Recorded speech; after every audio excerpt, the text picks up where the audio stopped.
What's up, guys? Welcome into Good Morning Lambeau. My name is Clayton. You can check us out on packernet.com. You can find me on Twitter at Packers_access. You can email us, PackersTotalAccess@gmail.com. Text us 865-658-5824. I apologize. Y'all caught me flipping through the channels over here as we were going live, but I'm joined alongside Tim live in Green Bay. We got Jacob right on the border of enemy territory in Vikings land. Joining us as well. But how you guys doing this morning? I see Tim's got the diesel cup in the shareholder cup there. He's got the diesel in it. How you doing, Tim? Man? You know, it's Green and Gold Friday, man.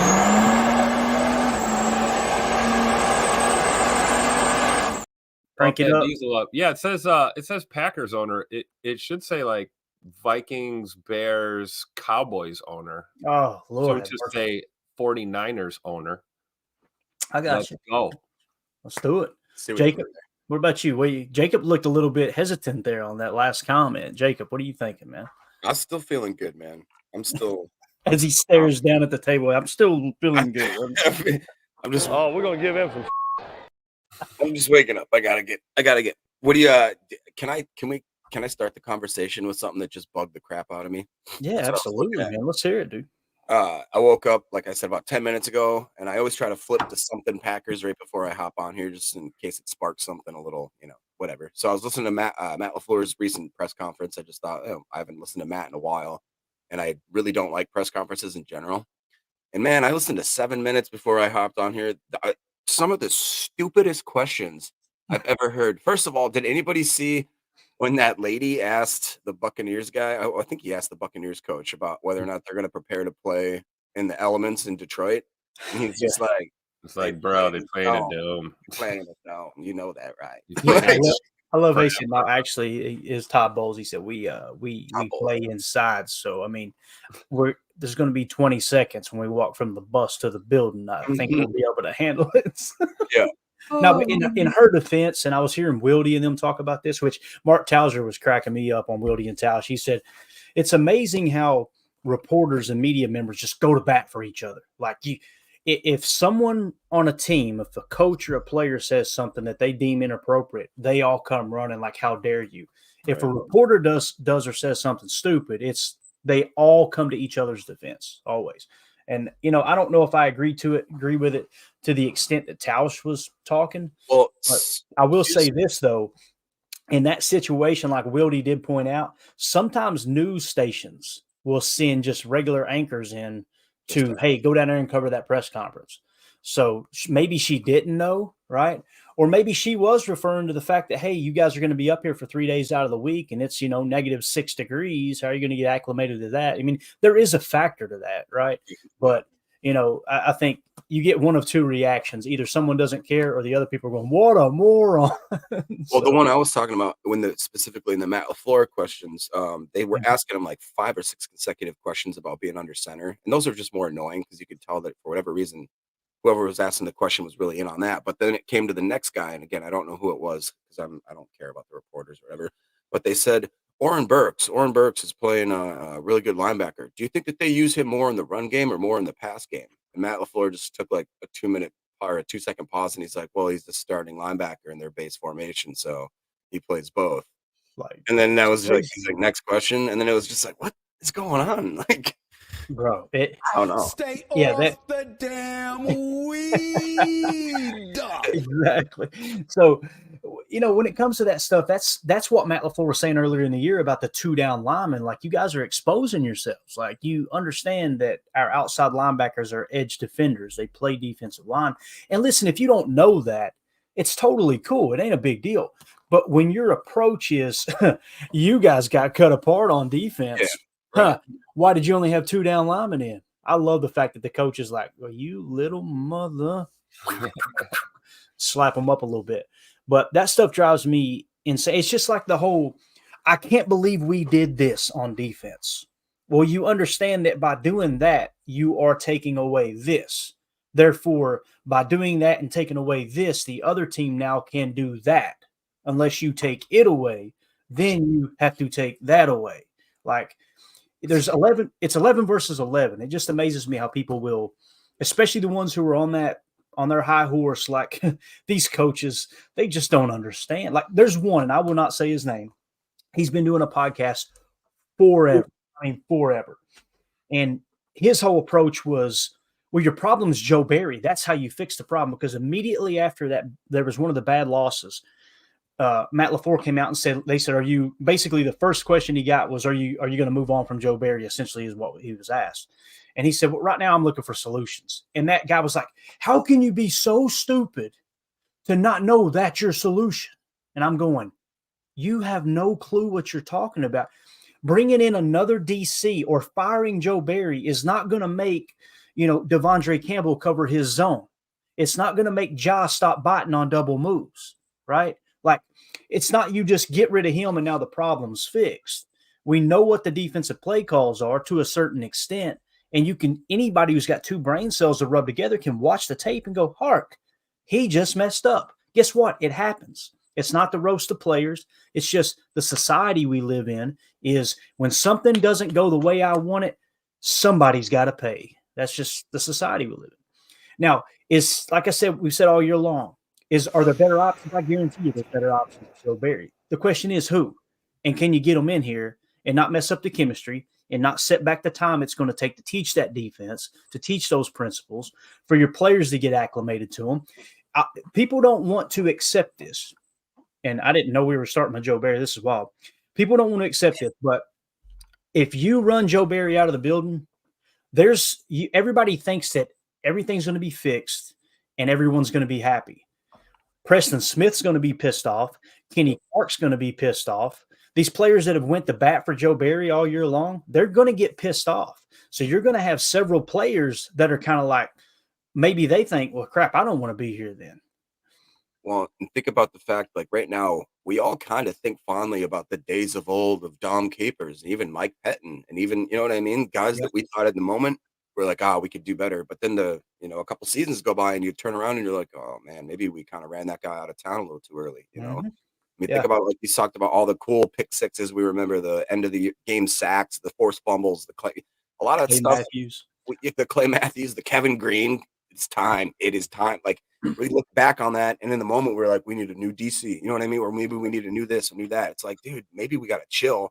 Most of these, I think we need to extend a courtesy to Matt LaFleur and I've given him more smack talk than anybody, trust me. But it seems like over his tenure and over the 2 or 3 years we've had to develop Jordan Love, to develop certain parts of the offense, to develop his drafting schemes that he mixes in. Obviously, that's more of a Goot thing, but it seems like it's all coming together. And like you said, do we want to take away a really key part of that, which is the defensive coordinator, right at the time where the offense, and it seems like our scheme and our young players are just ascending? I don't want to knock that base out right away. You know what I mean? Right. It's just go ahead, Tim. I'm sorry. Oh no, I was just going to say, I mean, if anything, if I'm Goody, I'm looking at Joe and saying, hey, who do you want? Right. What pieces do you need? I'm with you, Clayton. There probably are better candidates out there, but I'm just not willing, to Jacob's point, I'm just not willing to say that that's the best move for this team going forward. Doing a new install, we just got these guys buying in, right? And now we're gonna pull the rug out from under them and say, all right, forget everything we did last year or the year before. I mean, that's where I stand with Joe Barry, and we've talked about this before. I love bringing it up. Pull the metrics. We've improved across the board every year defensively since Joe Barry took over, and that is a fact. It's not that's not up for debate. We can pick your numbers, and you'll see improvement in nearly every category on defense. This may be hard for you guys to see. I've got it on the screen. And you said pull the metrics. I immediately went to the screenshot as we were talking. We talked about this about, I don't know, 3 weeks ago, Tim, 2 weeks ago, something like that. Yep. And just to kind of give you guys an idea, I'll read it off screen so you guys who can't see it, all right, or can't read it. But in 2023, we've given up 383 points, okay? Now, understand from last year, right? Let's see. That's actually offense. Let me go to defense. I screenshotted the wrong one. Hold on just a second, Jacob. Jacob's looking at that going, holy cow. I almost did. That's that offense improving. We'll get to that later. Yeah, exactly. That's a good thing too, by the way. Let me see. And these screenshots are going to come through a little bit weird, but let me get it up real quick. I want to read these because it's very, very important. Because we've got this. If you just focused on Twitter, if you just focused on the fans that are in the Fire Barry camp and were all season long, it's like they were just constantly looking for a reason to get rid of the guy. When you look at the metrics, here we go. There we go. Defense. So in 2023, we've given up 350 points. This is in the regular season, okay? 350 points. Last year, we gave up 371. The year before, 371. That's both Joe Barry's first 2 years, okay? It's weird that they gave up the same exact amount of points his first 2 years. But 2020, right, you gave up, let's see here, it was 369, right?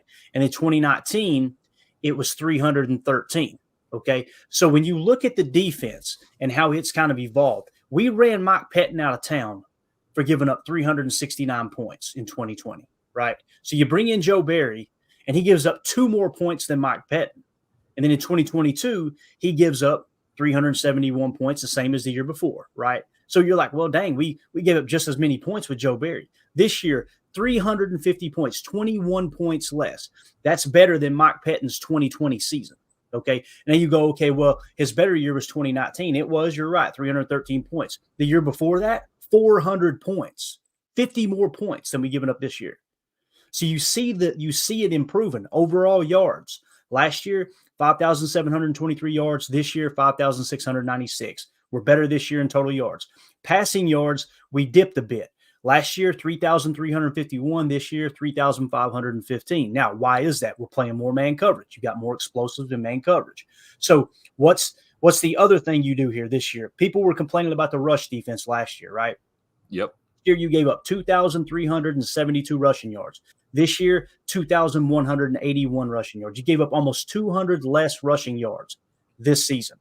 Yards per attempt last year, right? Yards per attempt overall. 6.5 yards per attempt last year. This year, 6.2. Yards per carry in the run game. Last year, you gave up 5.0. This year, it's 4.4. So, 0.6 of a yard less per carry this year in the run game. Ooh. Sacks last year. Yeah, look at that one. Look at that one, Joe Barry haters. This one and pressures really shocked me. Yeah. Like now, think about this. Mike Pettin, remember 2019, it was we got a defense. We finally got a defense, right? Mike Pettin in 2019, 41 sacks.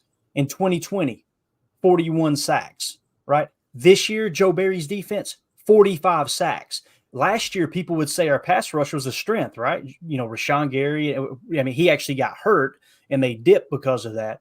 But you would think, okay, this pass rush is kind of getting after the quarterback. This year, you have 11 more sacks this year than last year. And people want to dog on Rashan Gary like, oh, Rashan Gary got his money and he just stopped playing. You're not focusing on the game plan.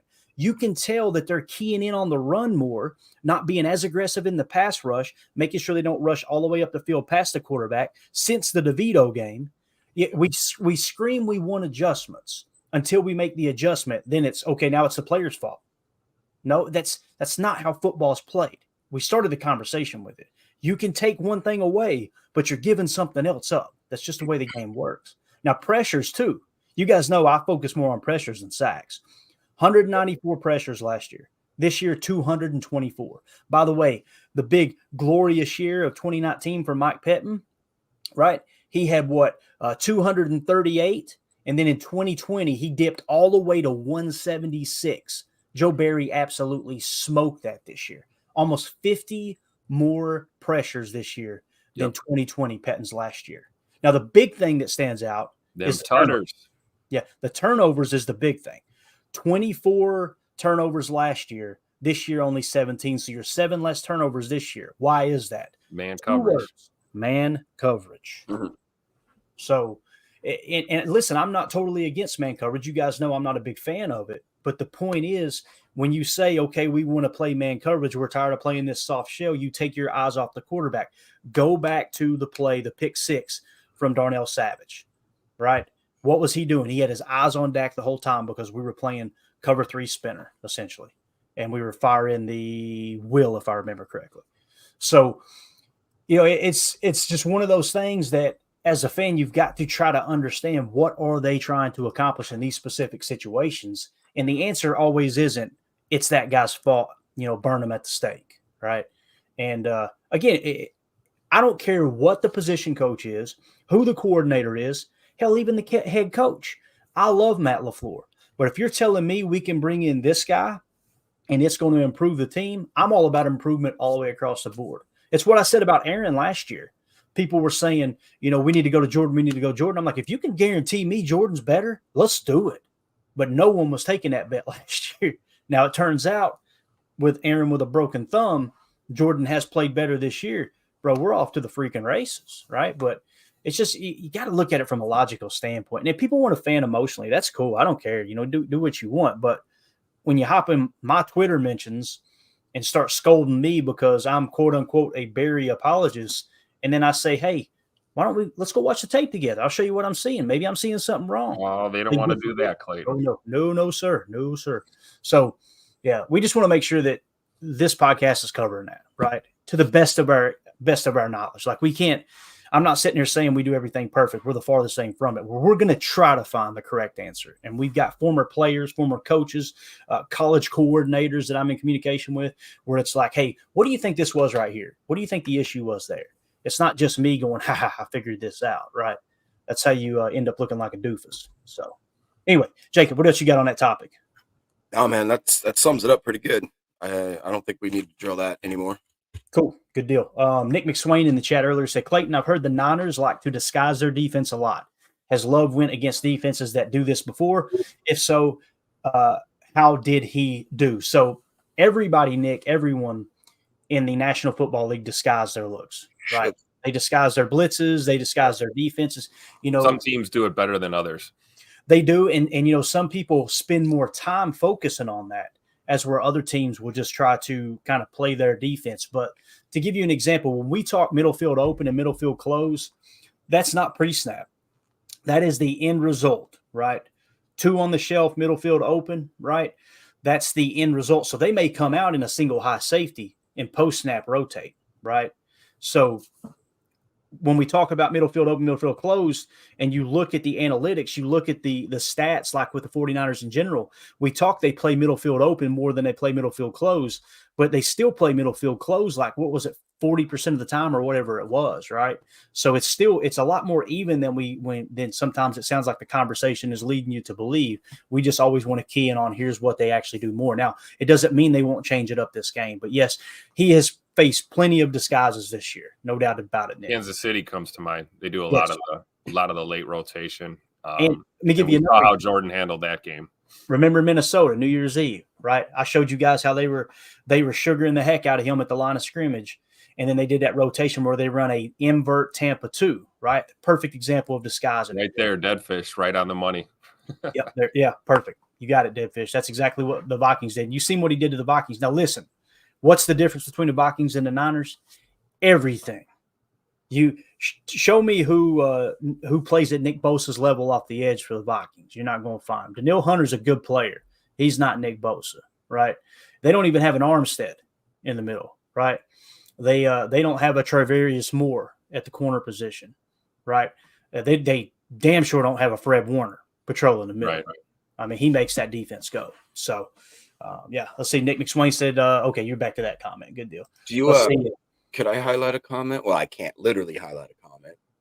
Hold on, just let me get through these two, and then you tell me which one it is. Okay, give me the timestamp. Drew D said, don't the Cowboys disguise a lot? They do. They play more man than anything, but they disguise a lot. You guys remember the zero coverage that he burned them on Wicks down the seam, the little stutter post? That was them trying to disguise right there. Jordan just read it like a book. It was so cool. You can see the players try to bluff like they changed the play. He come up and said, check, pointed them out, told the Y to stay in safe, and you can see the linebackers go and act like they're doing something. They're like, oh, crap. He just seen it. So that's why that pre-snap hard count and running the clock down so low is so important. Drew D says, Clayton, I thought you weren't doing a show today. What day is it? No morning show. That's tomorrow. I just wanted to make sure I pointed that out. If you didn't get it, Drew, then I'm sure a bunch of other people didn't get it either. No morning show tomorrow, but we'll be back for the post-game show, or the pre-game show and the post-game show. Go ahead, Jacob. Which comment would you want to see, bud? Oh, well, I hate to talk more about Drew D, but he just posed a good question, because as I read it, I'm like, man, I don't know. But he says, in reference to the defense trying to improve, he said, I just don't know where you try to easily upgrade this defense. Safety is one, which, by the way, I think Cooper DeJean's starting to look more and more realistic by the day, which would be cool. But he said safety's one, but where else? And then I thought about it. I'm like, dang, that's kind of like, where else would you take somebody out? And then I saw another comment maybe down in there by Paul that said depth, just basically depth, Drew. And I don't know if that would be, it kind of bodes to our last topic that like, you can't just plug and play and make things instantly better. So, and who would you take out? I don't know. That's the thing too. Like, I've been fighting this all year long, Jacob. We're not talking about the draft until after the season. We don't need to talk. I'm talking positional. You know what I mean? Right. Yeah. No, I say that and I laugh because every day when I go to put a show together, I'm going, God, I'd really like to hit on this about the draft. Not necessarily the prospects, but just how we need to fix a roster. But every week I look up, like me and Tim talking, I go, I mean, damn, we're still playing. This is kind of cool. So, So as far as upgrade, you got to look at this way. You don't have to. This is the way I look at it. I'll look at it by tiers of importance, right? Edge, top tier of importance. Interior defensive line, more specifically a 3-tech, where you can get after the pass rusher and kind of dominate the interior with the run. Think of generational players like Aaron Donald, right? Kenny Clark is a great pass rushing interior defensive lineman. He's not Aaron Donald, right? You're still looking for those type of guys. You know, I mentioned Jalen Carter early in the season, and people say, well, Clayton, he was gone before we picked. Right, but it's not against Wisconsin state law, and it damn sure is against federal law to trade up a couple spots to get a generational talent, right? We picked at 13. He went, what was it, number 9 or number 10? If you were to somehow, some way trade up and get a Jalen Carter instead of a Lucas Van Ness, and you guys see the jersey. I love LVN. I'm just saying those type of situations where you can lock up an interior defensive line that's going to absolutely dominate the NFL. He did the first half of the season. I believe he started to taper off, but the first half of the season, he might have been the highest graded interior defensive line in the entire National Football League as a rookie. That caught no one by surprise. Everyone knew how dominant he was going to be. I remember Greg Cosell talking about watching the tape last year, and he was talking about over the summer, he watches prospects, right, going into the next year. And he said Jalen Carter would have been the best defensive lineman if he came out last year. So, he was that good. So to answer your question, you're always looking for edge. You're always looking for interior defensive line. And then the second tier of importance, in my opinion, is middle linebacker and free safety, the center of your defense. Okay, so you're looking edge, interior defensive line. If you had to say, Clayton, what is the most important position? I'm going interior defensive line because they can stop the run and they can push the pocket into the quarterback. You're going to get mobile quarterbacks where edges come into play big time. Edge and interior defensive line. Interior defensive line is 1A and edge is 1B, in my opinion. But, I think we've got a core to build around in the middle, though, with as far as middle linebackers concerned. To me, I'm going to try and put guys around Quay Walker and Zay McDuffie. I love Devondre Campbell. I just, looking down the road, I don't know how long he'll be a Packer. Appreciate everything he's done and continues to do for this team, playing through injury and being a veteran leader on an extremely young team. Those are intangibles, man. And, a lot of things that you can't teach and can't coach that up. But, the youth movement is a real thing here on both sides of the ball in Green Bay. So I would be looking, it wouldn't shock me if we took a middle linebacker in the draft at all. Definitely. And when it comes to middle linebacker, like people say, okay, we're good with Quay and Dre, right? Okay, so you wouldn't take a Fred Warner?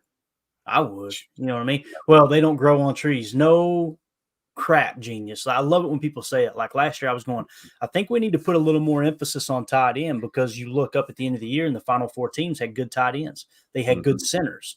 On the offensive side of the ball, I've got center as a tier 2 of importance position. But like tight end is teetering on that. People go, oh, you're crazy. You can get a tight end later.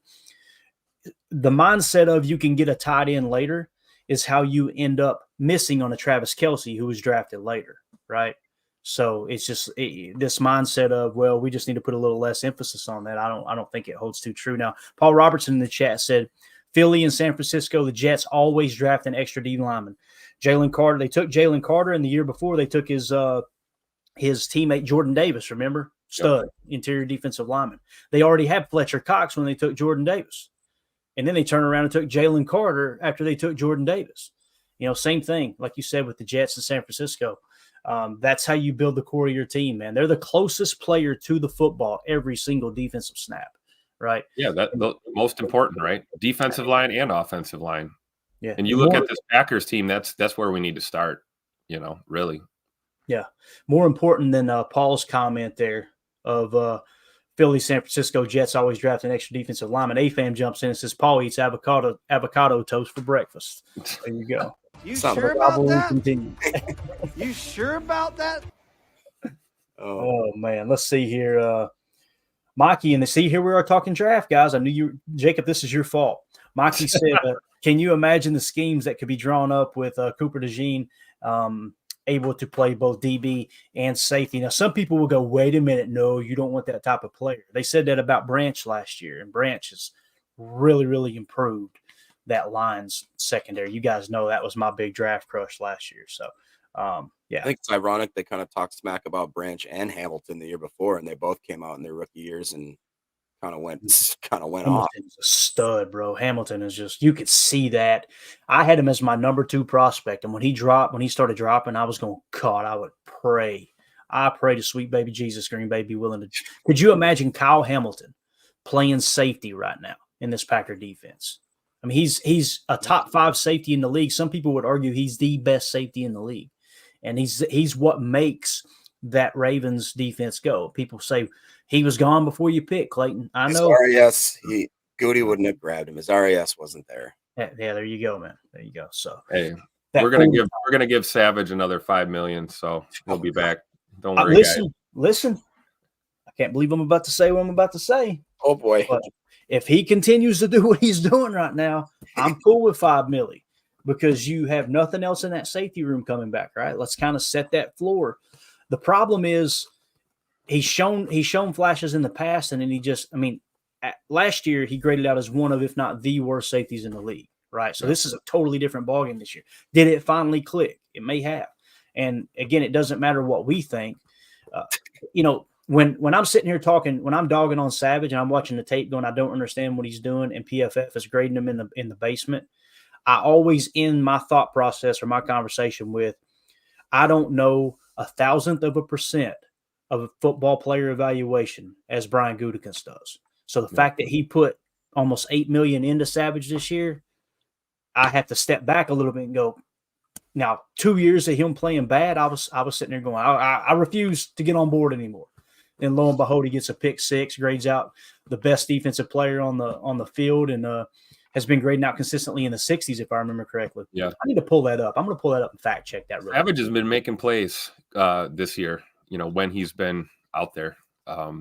We've been seeing him live up to his name, playing like a savage out there. We've seen some big hits and some good tackles, and what a surprise, right? He's in a contract year, he's not just auditioning for us. He's auditioning for a job anywhere in the NFL. So whether it's, back in Green Bay on a 1 to 3 year deal kind of scenario, or if he tests the market and ends up somewhere else, we'll see. But certainly stepped up his level of play this year for sure. That can't be denied.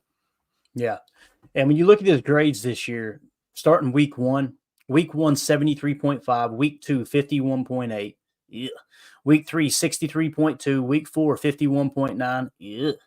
Week 5, 60.8. Week 7, 58.6. So at that point, it's okay. Savage has shown us who he is, right? He gets hurt, comes back from the injury. Kansas City game, 85.0.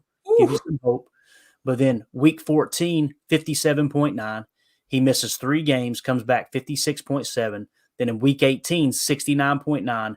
And then, of course, last week he graded out. Was it in the 90s? Am I thinking right? It was 80s or 90s, right? That's what he graded out last week. It's not showing the playoffs on this. But essentially, his career grades starting his rookie year 2019, 67.1, 75.3, 58.5, 47.5 last year. And then now this year he's back up to 66.3. So maybe $5 million is a little too rich, Tim. I know that's the number I threw out before. Like, I would take him for $5 million. Let him test the market. I think based off of his athletic profile, he'll probably get a lot of looks, and they'll see that on tape at pick 6, and people will fall in love with that, Mm-hmm. But, I don't know, Jacob, how you feel about that? Would you have Savage back for $5 million per? Honestly, I don't think I would, but I will acknowledge that I'm sure he'll go to like Baltimore or San Fran or Philly or some, he'll go somewhere and he'll end up being like a consistent 75 player for the rest of his career. And then we'll all be like, He'll make it'll be Mike Hyde all over again, or whatever you want to say. It'll make everybody, I'm sure, cringe. But I'm just kind of ready to. The safety is really a position where it seems like ever since we lost, we had Sharper for a while. I know he kind of got a little crazy after that. But when we had Charles Woodson back there, man, but then even like it's even now kind of sad to say. I really do think Adrian Amos had a lot more to do with keeping a lot of the defense together than we maybe give him credit for. But I just would love to have somebody back there that I don't have to worry about. One that can stay healthy too. I don't know why. It just seems like those guys have been kind of made out of glass lately. But yeah, I mean, I'm interested in seeing Ant Johnson develop a little bit. We talked about him. We've seen a little bit of him this year, and he seems like a guy with a pretty high ceiling, but he's definitely a raw talent and. One of those guys that has kind of played like a rookie sometimes. We always talk about the rookies on this team not playing like rookies.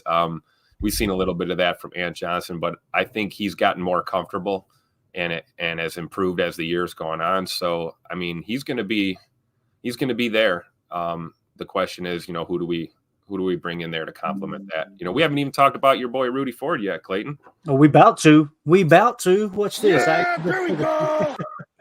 I just took a screenshot here. I went to, we talk about PFF grades, right? And you guys know we cover the 33rd team too, and they use EPA points added. God, of course that's the case. My goodness, man, I've got so many things saved on here. Every time it says too many images, like I pay you guys enough money to let me put as many images on the platform as I want to. Trust me. My wife lets me know about it. Okay. So, all right. So this may be hard to read. I will try to read it off for you guys, but this is total points per game. Now, SIS points, they grade it like the coaches do. Okay. You get points on each play. It can be negative points. It can be positive points. I have heard that SIS uses a negative 14 to positive 10-point range. Okay. Negative 14 being the worst play you could possibly have. The example they use is a quarterback throwing a pick six on the 1 yard line and them taking it 99 yards back. Okay. So that would be a negative 14 play, if you will. But, so, expected points added, when you hear EPA, that's what they're talking about. It's expected points added. They kind of, it doesn't factor in the specifics of the play, right? But it just kind of gives you a result based off of the play. And not all players are equal in value when you talk about EPA. But when it comes to the points, right, what they've done here on the 33rd team is total points per game. All right. So this shows you who has had the biggest impact on an average basis. It's not total points. It's total points per game. So, Rudy hasn't played a whole lot of snaps this year. He's been hurt, off and on this year. But still, he leads the defense in total points per game at 2.2. All right. I know everybody loves to roast Rashan Gary too, right? All of a sudden, Rashan Gary's selfish and he's stealing everybody's money.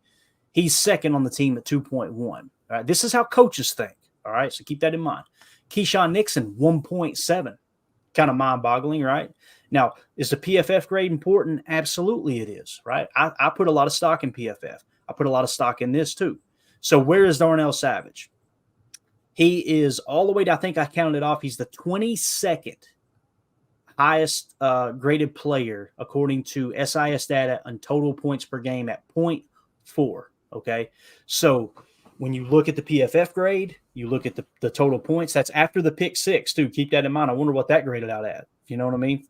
That was probably a +5 or something. You know what I'm saying? So if you take away the pick six, it's probably pretty ugly. Now you just mentioned Anthony Johnson Jr., right, Tim? Yep. He's sitting at 0.9. And he actually is 1, 2, 3, 4, 5, 6, 7, 8, 9, 10, 11, 12, 13. We're like roughly the 13th highest graded player on the team, according to SIS data, 33rd team, total points per game. So this just gives you kind of an idea. I'll tell you one who's really stood out, Corey Ballantyne, right? Yeah. 1.6. Jonathan Owen. What's that? I was just going to say on the opposite side of that spectrum, you see Devondre Campbell is even grading out quite a bit worse. I really thought he would. Yeah. His snap counts are down though too. Like very he true. missed a lot of time. That's going to skew the numbers a little bit there. I think one of the things that, you just mentioned Jo. There's another guy. He's here on a 1-year deal right now, right? Do we see him back at training camp next year once again. I don't know. I didn't realize Rudy Ford was 30. It's crazy. That's another thing.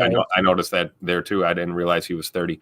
It's probably what's holding Goody back a little bit, right? Yeah. You know what I mean? From really, they'll probably let him test the market again and then match or make the offer better would be my guess. I would think one of those two names would be back, right? You know, J.O.'s 29, Rudy Ford's 30.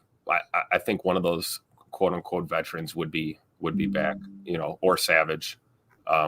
And then, yeah, you go with Ant Johnson, or you draft, or you bring more young players in. But safety to me is more important than corner when it comes to looking ahead for this team. Oh, absolutely. Especially if you're going to play kind of a quarters look, right? Yep. You're going to have those guys just kind of keeping everything in front of them for the most part. But I think it is fascinating to look at that data for sure. Now, if we were to cross-check this with PFF, and when you look at it from that standpoint, look at the PFF grades now. Darnell Savage, 76.8. Okay, so he's climbed up significantly. Obviously, he's second on the team. Rashan Gary, first. Again, I'm not saying Rashan Gary's having as good a year as he did last year, but this whole, somehow convincing ourselves that he's so bad is just it's an absolutely false narrative. There's no two ways about it. The third one there will break your heart. Rasul Douglas at a 75. He's injured right now, correct? Correct. But when he was on the Packers, he was grading out as the third highest graded player. Like he finished, and his PFF grade went through the roof after he went to Buffalo too. Yep. But Jair Alexander, 73.1. That makes me feel a lot better about that situation. Obviously, Preston Smith, 71.8. Like, when you look at some of these, like you said, Devondre Campbell, 65.7. You just got to get better play at the linebacker position. He's been battling injuries. Maybe he'll get better as he completely heals up. Hopefully he can. But it's just cool to kind of cross-check those. It's important. It's important to look at both sides of the aisle there when you're kind of breaking down, okay, how efficient have players actually been? Like, you see Jair Alexander, he's kind of low on this list at a 1.3, considering he's the highest paid corner in the league, right? I've been rough on him this year. I ain't gonna lie. You guys know. You listen to the pod. Some people would probably label me a Jair hater. That's not the case. When he got that interception the other day, I was his biggest fan. That's what we want to see. Just a whole lot of cap tied up in one player. That's not even. I don't even consider it a position of tier 2 importance personally. And I know a lot of people disagree with me on that for sure. So let's see. I see you got one marked in here. Let's hit it. Daniel in the chat says, I'm going to the game, guys. I'm going to yell Pack Daddy and Packers Total Access when it's quiet, when the 49ers are on offense. Advertising. I like it. Stop playing with them. Stop playing with them. You might get thrown out of the stadium too, bud. Be careful out there. All right, you know how it goes. Love it. Let's see here. Drew D says, the thing about Gary is we gave him $24 million and he got 9 sacks. That's not enough for me. If you put that much stock in sacks, I understand, Drew. I don't. I'm focused on the game plan. I'm focused on the pressures, right? His pressure rate last time I checked, with the qualifier being a minimum of 40 pressures, he was sitting 13th in the entire NFL in pressure rate. Yeah. People go, well, I'd rather have sacks over pressures. I would too. But would you rather have 9 sacks and half the pressures, or would you rather have double the pressures and 6 sacks? You know what I'm saying? Like, you got to kind of put that into perspective.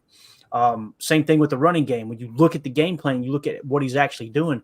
I don't watch Gary on the tape and go, man, he's just getting beat. What I see him doing is playing under control and really keying in on the run, and then also making sure he's not rushing too far upfield. Yeah. So I think what he's doing is playing within the scheme. Now, if you focus on the locker room videos and you see how excited everyone is, he doesn't look like the same Gary in the locker room. He looks kind of like he's disappointed in himself. I guarantee you he's having a hard time acclimating himself to that role of, hey, look, you can't just pin your ears back and go kill the quarterback, right?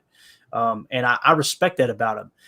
When everyone else in the locker room is excited about a win and you see Gary kind of just like, to me, I don't take that as he's worried about, he's selfish. I think he's looking at it like, I want to do more for my team. He just seems like that type of guy. So what I'm excited to see, I want to see Rashan Gary come out tomorrow and just wreak havoc. The problem is they've got a good running game, right? Probably not going to happen. You're going to see him trying to set the edge. You're going to see him play gap sound. He's going to play within the scheme and not play right. And those kind of things don't jump off the stat sheet, right? Right. Not breaking contain, holding your edge, those kind of things. Not like that's not going to show up on a stat line. It's not as exciting as a sack, but it's what Rashan's been doing consistently. And he provides a lot more than just sacks for this defense for sure. Yeah, absolutely, man. He's a team leader. He's someone who sets the tone in the locker room. He battled back from that injury, and you hear him talk about improving in all three phases. We heard that post game, let's continue to get better in all three phases. And look at this team. That's what we've done over the last month. We've improved offensively, defensively, special teams looks better. Yeah. So it's like Rashan has a point there. Those are the intangibles we talk about, right? Yeah. Leadership in a young locker room like this is absolutely vital. Yeah. I know Drew D said, he said, okay, but if we just want a guy to set the edge, then we not pay a guy $10 million to do that. Drew, you're not understanding what I'm saying, bud. Respectfully, man. I'm not trying to be an a-hole here, but he can get to the quarterback. It's not just can he get to the quarterback or can he set the edge. There's not a world where it's okay, you can set the edge and get to the quarterback if the game plan is specifically geared around, look, you really need to focus on setting the edge. It's not I can physically do one, but I can't physically do the other. It's we're choosing to do one and not the other because you're going to make yourself vulnerable in the running game if you choose to attack it that way. Which is what everyone's complained about, right? They've complained about our run defense forever. And we complained about everybody rushing up past the quarterback too. Yep. Right? It's like, what are we doing? Joe Barry's an idiot. Not Drew. This isn't directed toward Drew, but people were, Joe Barry's an idiot telling them to rush. He's not telling them, hey, guys, go 9 yards up the field. But they're pinning their ears back and going after the quarterback and going, he's giving me the outside, and you set right into their trap. And he stepped right up in. You could tell that was the Giants' game plan. Let's let them wash themselves out of the play, and let's take what they give us, right? Now, you stop doing that. You stop approaching it that way, and what happens? Your sacks, your pressures go down a bit, but, who's the quarterback that scrambled all over them? Hasn't happened since DeVito, right? Like,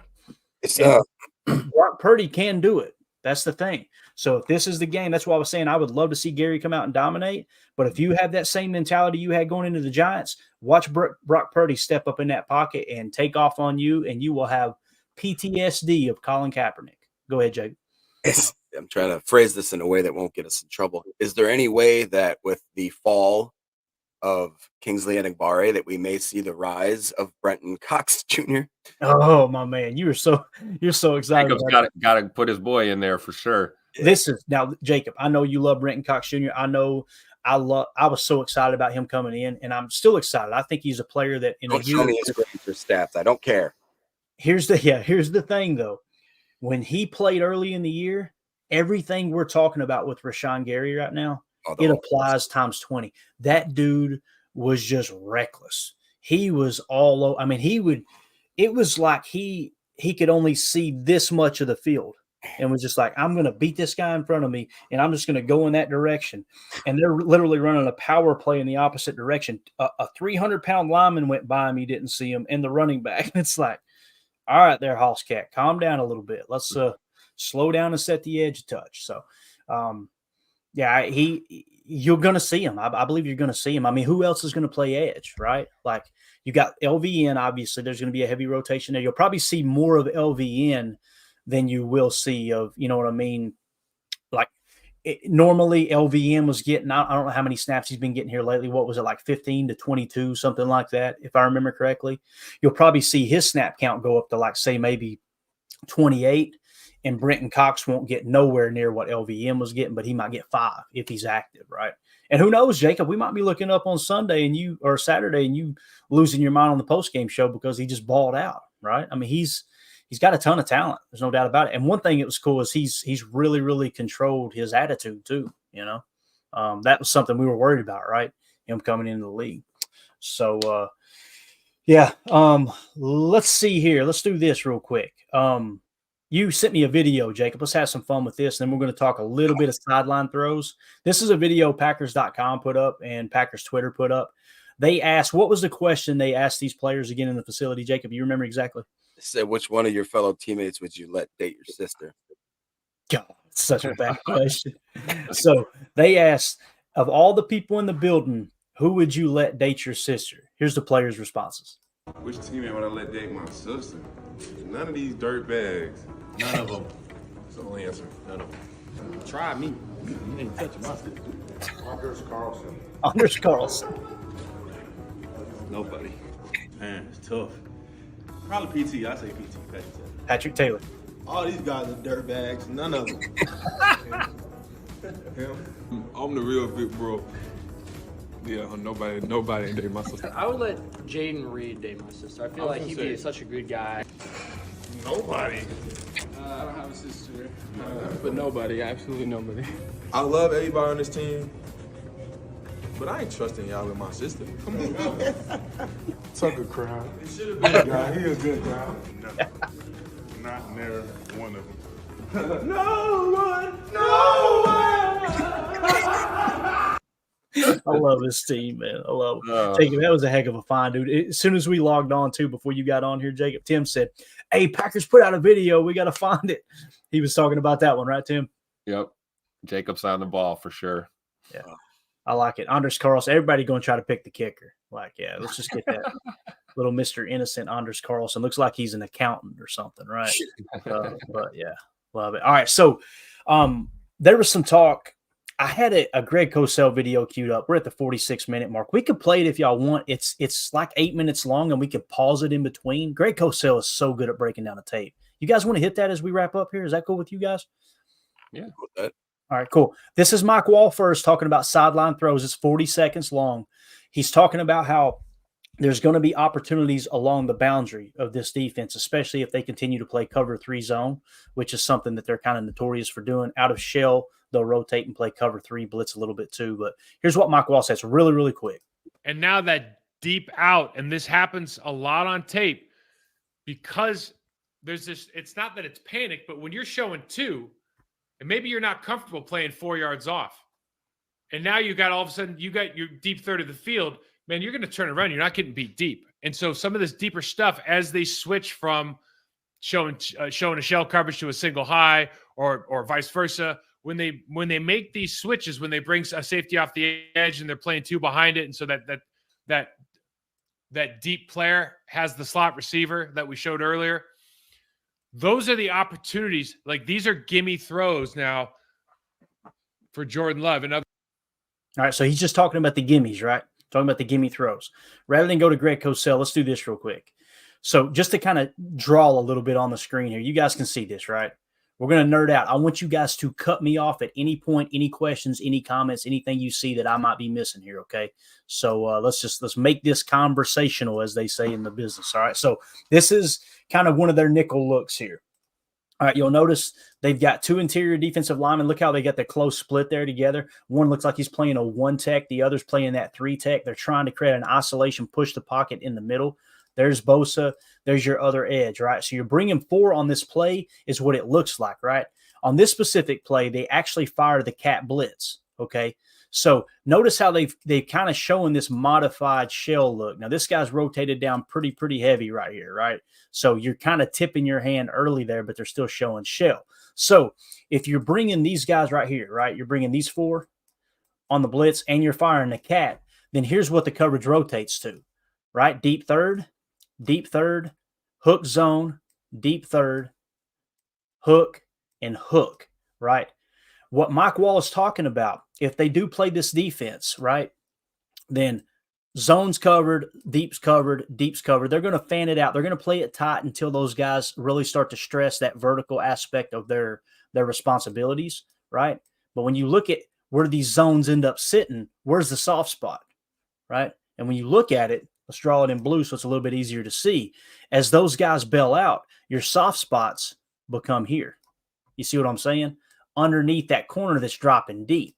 Now, if you're in a normal 2x2 set, they can really manipulate you here. And they can manipulate you by playing what we call flat, hard flat. Like, he could go to the hard flat here, right? Especially if he's got tight end and they're playing some kind of zone match. If this corner right here doesn't blitz, he can play hard flat, but he can also kind of play it back a little bit and bait Jordan Love. So you got to be careful. How do you combat that? They're in a 2x2 set here, right? You can see the Seattle Seahawks have got 2 on this side, 2 on this side. They're in 11 personnel. This is gun 11, strong right, T same. So you're going 2x2 set. If the Packers come out and play trips, right? So let's X this guy off here. Okay. Let's say we come out and we play trips or Trey in this scenario, right? What it's probably going to do is move another defender. I'll put it in red in this area right in here. Okay. So how you would attack that is you could go with a little wolf concept. You could go with smash. There's a ton of different things you can do, especially if you end up putting the T on this side too. So if we were to put the running back over here, look how overloaded one side is. When you play zone coverage, how you beat zone is you flood the zones, and you can flood the zones at every level, right? Let's pretend that this is actually a player right here. Here's just an example of how you could play this, right? You could stretch it deep vertically, right? Vertical deep route. You could bring a corner underneath, and then you can attack the flat, okay? See how you're flooding that side of the field. You're flooding that zone. So if this defender right here underneath, let's say his primary focus is if and then if the Y goes to the flat, right, then he's going to go to the flat. Let me draw it in red. If he goes to the flat, this guy's covering deep, right, and this guy's sitting in a hook zone, okay? Look at the leverage he has on that corner route. The same thing applies, and let's just focus on one side of the field here. The same thing will apply if you are playing deep here, okay, and you run an out route. So if this slot receiver runs an out, the same thing applies. This hook defender, you've got to force them to show their hand whenever you are overloading that side of the field. You could also work the middle of the field. Remember the T that we talk about all the time, right? Let's X this guy out. He is now right here. The T is over here, right? Remember the T angle, right? This little route right here. You can work the middle of the field. Now the conflict defender becomes this guy right here. If his zone match principle, or if it's just spot drop, whatever it is, if it's to cover the flat, right, and he's looking for flat work, he's already playing outside leverage. This guy now has to key in on this out route. He's looking to pick. He's going to catch the number 2, right, and dive on that. If this guy's playing that outside leverage, you set that T angle up, you're off to the freaking races, just like we've seen in Chicago, right? That's how we attacked their zone defense in Chicago. That guy bounced too far out. Aaron Jones ran the T angle, and he was off to the races. Now, as far as this guy covering the flat here too, if that defender has curl sideline responsibility and that guy's got flat, if you've got the Y on this side as well, then you can see how it's going to create a conflict for this defender right here. Okay. Now let's clear it off and say same scenario. This defender is actually going to play middle hook and this guy's buzzing down, right? The same thing applies. The same exact thing applies. The T angle probably wouldn't be there, right? But if he's buzzing down on the flat from the makeshift Y that we're going to put in place, then guess what is open? Your corner, because he's going to walk this DB out in that cover 3. Now, some people are going, okay, Clayton, how do they stop it? If they really wanted to stop those trips concepts where you're attacking your flooding zone underneath, then they would want to play what we call cover 2 zone, right? Which would be safety deep. Now that allows this guy to play cloud flat, right? Underneath, this guy dropping back underneath, and you're only bringing 4. I think that's probably what you'll see the majority of from San Francisco, because like we pointed out in the analytics, all the data suggests that they're actually going to be playing. They're only going to be rushing 4 defenders the majority of the time. It was like 70% of the time or whatever, right? So that's the stuff that Jordan Love has got to read. And when you're in a 2x2 set, it makes it difficult, right? But if you were to come out in a bunch set, now keep in mind, we don't run. This is what I was trying to articulate last year. This is Shane Waldron's offense. Shane Waldron came from the LA Rams. Shane Waldron went to Seattle and said, let's spread everything out. Look at these splits that they're using out here. Now think of the splits that we use. We use bunch nasty X, right? We use nasty nub, all those things where these guys are inside the numbers. They like to spread things out a little closer to those Baylor splits. Not quite Baylor, but same type of idea. Does that make sense, guys? Yep, absolutely. Yep. All right. So just wanted to point that out. When Mike Wall played that video, it got me thinking, okay, how can we grab a screen grab to show how they show shell coverage and how they try to lean on this type of stuff? I think it's fascinating. It's going to come down to one of the 3 things or one of the 4 things that we say is so important for quarterbacks in the league: pre-snap read, post-snap read. And it's why if you show that same pre-snap look, it makes it real hard on the quarterback as opposed to them declaring, right? And that's why I like shell look. Show shell every single play unless they're running on you. If that's the case, just show them that same single high look. That way they have to always read the defense afterwards. Now, if you're in man coverage, I probably shouldn't do it. I want to put it back up. If they were in man coverage, they'd be man aligned. It's tipping everything off. That's a perfect example. If I flash it up one more time, you could tell this is zone coverage pre-snap read. There is no one lined up over that slot. Yep. Jordan would come to the line there and go, yep, that's a zone. No, and you could even use motion to confirm it. If you motion, that's the other thing too. You can come out and dub nasty, a 2x2 set similar to this. Everyone would just be inside the numbers. And then you motion that Y over. That's what Green Bay likes to do. They like to use those shifts. So they know coming out, look, that's why I always try to mention on Chalk Talk, dub nasty, shift to tray left or whatever it may be. It's to try to articulate to the listeners, to the viewers, they're doing that. They know they're going to run tray. They're just going to come out in dubs to try to get a little motion to see if they can get a tip on what the defense is doing pre-snap. So I don't know. Hopefully that makes sense. But absolutely. Questions, comments, Jacob. What do you think, Bo? No, I mean, I'm reading the comments, of course, and trying to not laugh on the air. But it seems I just, as I watch this, man, I really do feel an odd sense of confidence because it's, I think that as teams go throughout the year, a lot of the older teams, they're so banged up, they're worried about keeping their body straight. It's another benefit of these young kids being so ready to go that I think they're not peaking yet. And I think that each week you see them, I think they're maybe starting to understand as you do any job, like any job that you're going to do, you get better with more repetition. And I think that maybe these young guys are finally starting to understand the concepts better. They're starting to grasp what their responsibilities are for each and every snap. Whereas before, I think they're maybe just reacting, using their God-given talent. They're making up for stuff with speed and quickness. But now if they're able to settle in and they're starting to see the concept behind why we're calling this play, why are we rotating coverage this way? Why am I, like we've talked about, why is Gary not over pursuing? Because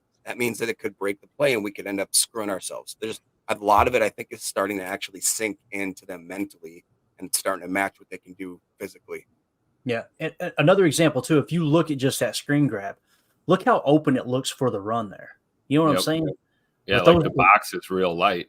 And when I went back and watched the Seattle game, I don't even know if they won the game. I wanted to go, who did they play that's like McVay, right, other than the Rams? Shane Waldron. Let's go to Shane Waldron. So I went to Shane Waldron and watched the tape, and they ran on the Niners early in that game. Like, it was pretty wild how effective they were at running the ball. I wanted to see how that game ended up. So they ended up winning the game. It looked like, let me zoom in here real quick. Looked like they won that game 28-16 versus Seattle, the second matchup. Okay. And then the first matchup, because I think they play them twice a year, right? I think, yeah, they were at Seattle. They won that one 31-13. So the second time through, Seattle kept it a lot closer. They played like just 2 weeks apart, honestly. So, yeah, I wanted to kind of go get a look at that. And the thing that I come away with, I always try to take notes when I do this stuff. And the note I came away with from the Seattle game between Seattle and the 49ers was I was surprised. I'm not saying they ran roughshod over them, but I was surprised how well Seattle was able to run the ball. And then immediately it triggers in my mind, yeah, doofus, remember the data we looked at? They're one of the worst teams against zone run. So makes sense because we know McVay likes to run zone run out of nickel sets. So in this situation, if you do spread things out, Aaron Jones might be able to have a big day. It's going to come down to you staying ahead of schedule and, more importantly, like we talked about, trying to jump out to that early lead. So, and again, keep this in mind too, guys. It's going to be raining. We're looking at like a 70% chance of showers. So I think if you were to tell me at the end of the game, Brock Purdy turned the ball over twice and we didn't turn it over at all, I'm thinking we probably won this game. Okay. If they protect the football and there's, the turnover differential is even, they're probably going to beat us by a couple scores. That's kind of what it feels like to me. So got to try to get to Brock Purdy, try to do a little zone blitzing, keep 3 on the shelf at all times, keep 3 up top, deep, maybe 3 underneath, throw in a little fire 5. and put some pressure on them and see if you can turn the ball over. That's exactly the blueprint that Baltimore laid out. And Baltimore bullied them. And listen, our defense is not Baltimore's defense. I don't want to give any false hope in that regard. I'm just saying that's probably the blueprint to try to beat this team. And the fact that they haven't played in a couple of weeks, really 3 weeks, they haven't played their starters in 3 weeks. I think that matters. I remember how I felt going to that San Francisco game where we had a first-round bye. It sucked. I was like, we ain't played ball in a couple of weeks now, you know? So, anyway, we're at the hour mark. I got to get on the road. Let's go around the horn once. Tim, what else you got to add, buddy? Just real quick here in the comment, we can throw this up. Paul Robertson, San Francisco Sports Radio, thinking they're going to win by 50. Good. I love it. I love it. Go ahead and make the same stupid mistake the Dallas Cowboys made last week. I'm all for it. Now, of course, that's just a reflection of, their local sports talk and maybe the fan base, not necessarily, the players in the locker room. But, hey, first round bye, right? You got a home game. Confidence should be high. I could see them not necessarily sleeping on us, but maybe taking it for granted. And like you said, man, we've got to give them hell. We absolutely do. And we've got to do the same things that, they do well, which is using deception on defense. We've got to be able to mix things in and keep it interesting and give Brock Purdy a lot to analyze back there and make it tough on him. I don't think this is going to be a boat race in either direction at all. Now, of course, I said that same thing about the game last week. We ended up boat racing the Cowboys, so hopefully it's the same logic. And I will say, final thought. I know I said Jordan Love was my pick last night for the difference maker. I got to pick one on the defensive side of the ball. And, it goes without saying with me. You already know who I'm going to pick, right? Who am I going to Oh, I like it. Another one from Ja, bad ankle and all. I think he's going to step up again in a big way in this game. So go Pack, go. We picked our offensive kind of clicks too, right? Like I said, who did I say? Jaden Reed, right? Tim, who did you say last night? You said Jordan Love. Basically. I picked Jay Money, yeah. Jacob, who did you say again? I had him wrote down. Christian Watson. Yeah. On defense, I'm thinking, Tim, you said Jair is going to have a big game, right? Is that what you're thinking? Going to carry that momentum over? Absolutely. Just here to tell you, Pack is back. What about you on defense, Jacob? Who are you thinking, man? I got to run here real quick, but I'm going to say – you ain't going nowhere. Tell us who you think. I got to go to work. Lucas Van Ness, man. I think he might, with that extra snaps, I'd love to say Brenton Cox Jr., but I think it might be Lucas Van Ness there.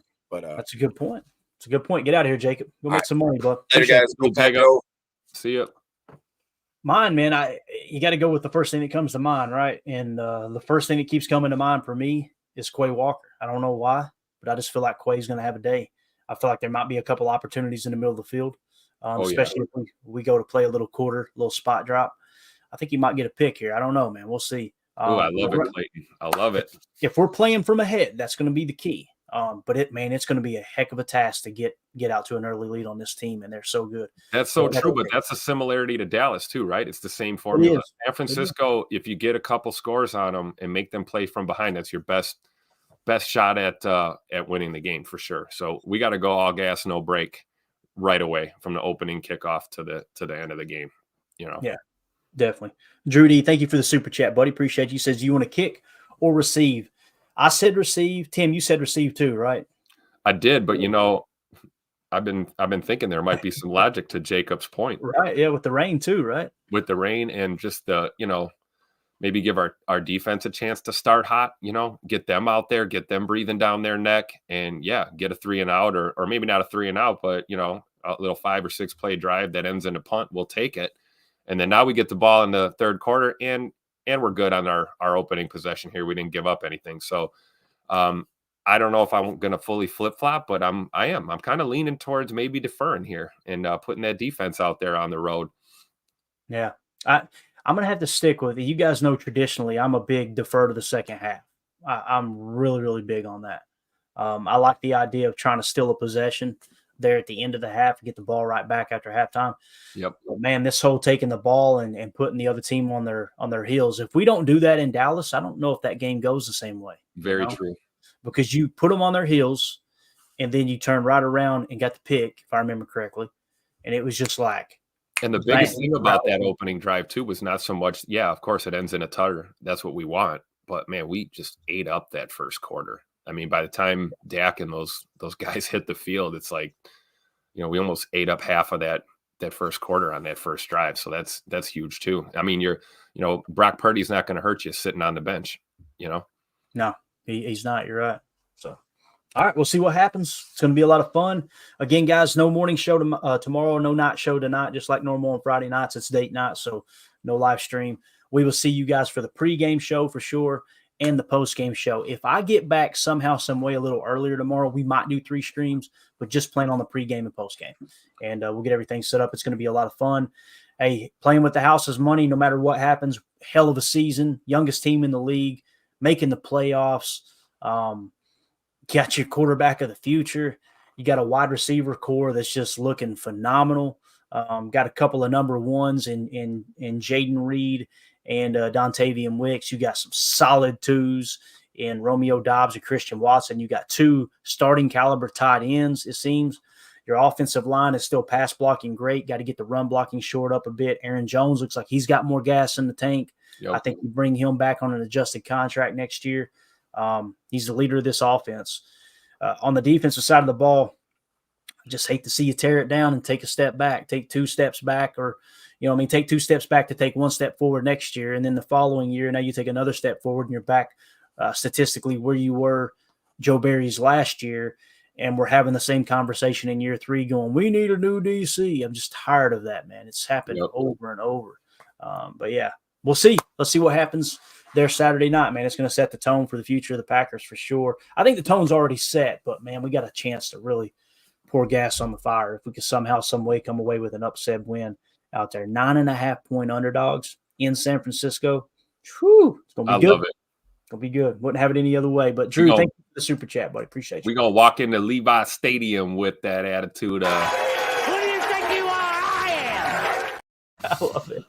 Cheesehead Murph said Carl Brooks. I like it, Murph. I like it, man.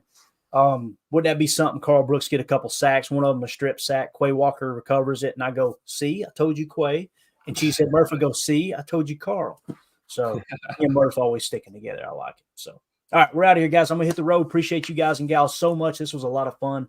I will see you guys for the pregame show. Tim, appreciate you. You'll be good for the pregame, right? Absolutely.